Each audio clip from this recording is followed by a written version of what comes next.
Sensation, le MAG. Bonjour à tous, bienvenue sur Sensation en association avec TV78. En été comme en hiver, les Restos du Cœur multiplient leurs actions et dispositifs auprès des personnes accueillies. Mais en hiver, l'activité est parfois plus dense. Pour en parler avec nous, je suis aujourd'hui avec Marie-Noëlle Francoux, responsable des ressources bénévoles au Restos du Cœur des Yvelines. Bonjour. Bonjour. Alors le 20 novembre sonne le début de la campagne hivernale des Restos du Cœur. Elle est effective jusqu'au 10 mars 2024. Cette campagne hivernale, comment et pourquoi a-t-elle été mise en place ? À l'origine, tout au début des Restos du Cœur, il y avait une campagne d'hiver et on s'arrêtait mi-mars vis-à-vis de nos personnes accueillies. Et il a été décidé de continuer, donc c'est pour ça qu'on a créé une campagne d'été alors que l'été est très long chez nous, puisque c'est mi-mars jusqu'à mi-novembre, voilà. Donc c'était une distinction entre les deux temps forts, si on peut dire, des Restos du Cœur.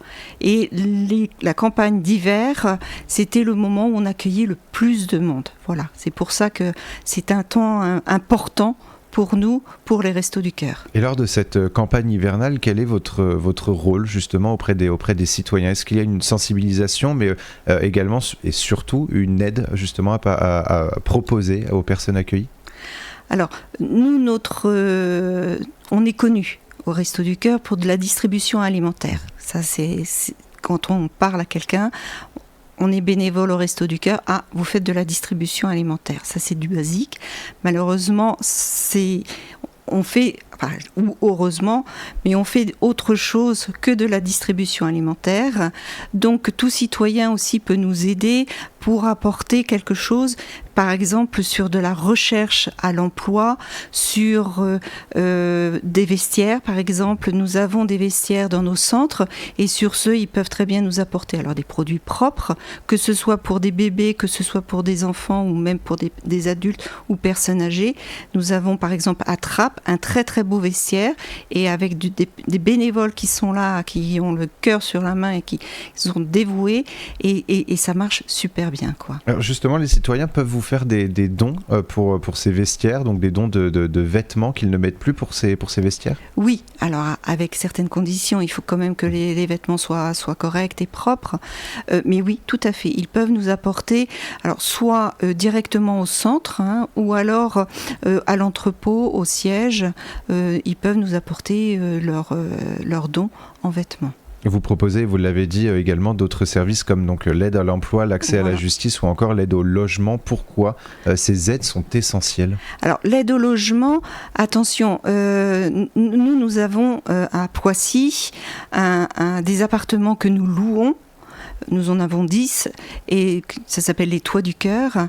Et là, nous aidons des personnes, des familles qui ont eu un accident de vie, si on peut dire.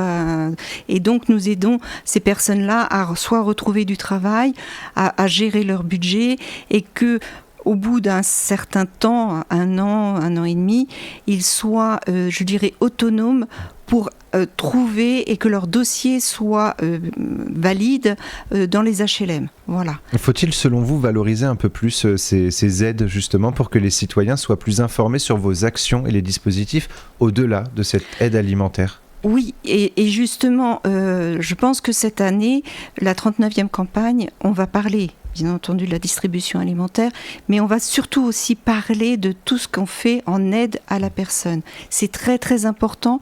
Certes, le logo, c'est une fourchette, un couteau, et puis voilà, on voit que c'est la distribution alimentaire, mais c'est encore plus, il y a le cœur, et le cœur, il aide pour toutes les personnes. Chaque année, les Enfoirés montent sur scène pour un spectacle musical retransmis à la télévision. La soirée a pour objectif de lever des fonds. Et vous, c'est tout au long de l'année, finalement, que vous venez en aide aux personnes accueillies. D'abord par l'aide alimentaire, mais ensuite pour les autres services que vous proposez. Dans les Yvelines, est-ce que vous avez remarqué une augmentation des personnes accueillies depuis 2020 ? Oui, malheureusement. Oui, nous avons remarqué... alors, après 2020, ça a été un petit peu... une petite courbe, si on peut dire, et malheureusement depuis un an, la courbe monte très très rapidement puisque nous sommes à plus de 30% de personnes que nous accueillons. Est-ce qu'il y a un stress, entre guillemets, dans vos actions, justement, de vous dire que cette courbe, elle augmente et elle a toujours du mal à diminuer, finalement, dans les Yvelines et en France? Alors, je pense qu'on est face, malheureusement, à des événements mondiaux et qui ont des conséquences sur toute personne dans les Yvelines. Et sur ce, oui, des fois on peut être démuni, mais la force des Restos du Cœur et des bénévoles, c'est justement de dire on est là et on le fait. Et vraiment, les personnes qui le font, qui sont bénévoles, ils ont une conviction, ils ont un engagement qui est important, très fort.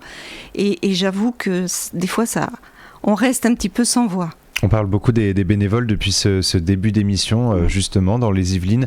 Est-ce que vous êtes en recherche de bénévoles ? On est toujours en recherche de bénévoles. Alors c'est vrai qu'il y a beaucoup de communication autour de notre recherche, mais je dirais que on a toujours, notamment par exemple dans les centres qui sont autour de Saint-Quentin, nous avons des besoins sur trappe qui sont importants pour nos jours d'ouverture, des besoins pour la distribution alimentaire, des besoins pour justement l'aide à la personne, mais aussi des besoins de personnes qui conduisent, alors on appelle ça nous des camions, mais enfin ce sont des petites camionnettes, permis B suffit, donc il n'y a pas besoin d'avoir un gros permis pour conduire nos camions, mais c'est vrai qu'on a besoin de ces personnes-là, parce que c'est toute une chaîne.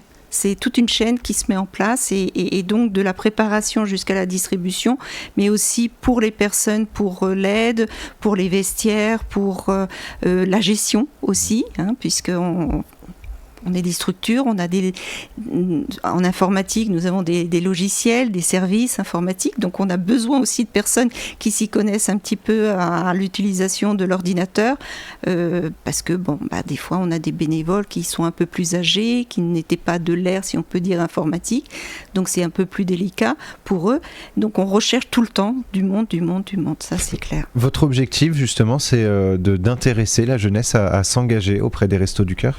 Alors nous avons, oui, bien entendu. Au contraire, plus nous aurons de monde et plus on sera content que ça soit des jeunes qui s'engagent. Après, c'est vrai que c'est un peu plus délicat puisque nos centres sont ouverts en semaine. Donc, soit ils sont à l'école, soit ils sont en faculté, ou soit ils travaillent. Donc, voilà, on est un peu plus... comment dire... c'est un peu délicat pour eux de s'engager si c'est en semaine. Exactement, puisque des fois on demande un bénévolat quand même régulier. Par contre, rien n'empêche de faire un stage, rien n'empêche de demander pendant les vacances scolaires justement, où nos bénévoles qui sont un petit peu plus âgés gardent les petits-enfants, des fois on a besoin de bénévoles ponctuels pour cette période-là, et si les jeunes veulent venir, alors il faut qu'ils soient âgés de plus de 16 ans, et qu'ils aient l'autorisation de leurs parents s'ils sont mineurs. Mais voilà, pendant la période de vacances, au contraire, ils peuvent sonner ou frapper à notre porte. Il n'y a pas de souci, on essaiera de trouver en fonction de là où ils habitent, si on peut avoir des places pour eux, quoi. Et quelles sont les valeurs à avoir quand on devient bénévole pour les Restos du Cœur ? Alors, on a une charte qui est définie pour quand on s'engage en tant que bénévole. En tant que valeur, je crois que c'est le cœur, c'est savoir écouter aussi, parce que en face de soi, nous avons des personnes qui des fois ont besoin de parler. C'est pas facile de venir chez nous, donc faut avoir un petit peu d'humilité, pas de jugement. Donc tout le monde peut venir, tout le monde.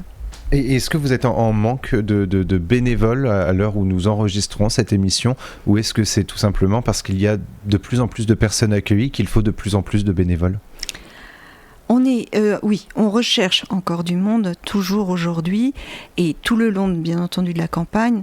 Il y a des centres qui nous disent c'est bon, on a trouvé notre quota, parce qu'il y a les forums d'associations qui sont en début d'année, enfin en septembre, donc sur ce, ça permet d'avoir. Mais c'est vrai qu'on a des centres, oui, avec des soucis de bénévoles. Après, il faut essayer que le bénévole il puisse se reposer quand même un petit peu. Donc, plus on a de bénévoles dans nos centres, mieux c'est pour le bien-être de tout le monde. Et on peut de toute façon vous contacter ou avoir plus d'informations sur le site ad78.restoducoeur.org pour plus d'informations. Merci beaucoup Marie-Noëlle Francou d'avoir été avec nous sur Sensation. Et pour revoir ou réécouter cette émission, rendez-vous sur notre site et notre application Radio Sensation.